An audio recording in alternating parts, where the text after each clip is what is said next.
Հնում, ինչով էին զբաղված լինում փեսաները հարսանիքից մեկ օր առաջ։ Ողջույն եւ բարի գալուստ Անիաս հարթակ հայերի ու հայկականի մասին։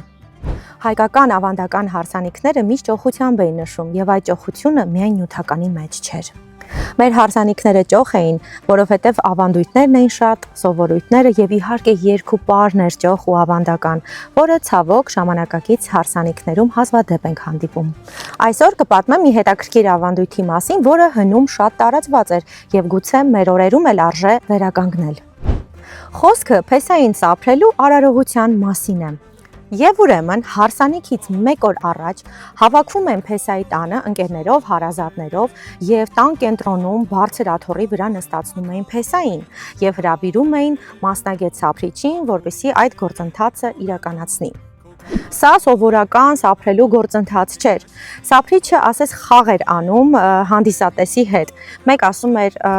ածելին սուրճ է, կամ ասում էր ջուրը շատ սառն է,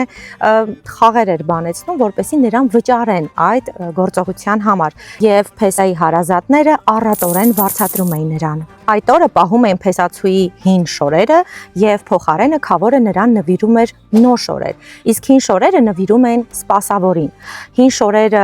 դեն նետելը նշանակում էր հրաժարվելը հին կյանքից, իսկ նոր շորերը ազդարարում էր նոր պատասխանատու ամուսնական կյանքի սկիզբը։ Իսկ դուք արդյոք լսել եք այս ավանդույթի մասին եւ կուզենայիք, որ այն մեր օրերում նույնպես վերականգնվեր։ Մեկնաբանության հատվածում գրեք ձեր կարծիքը։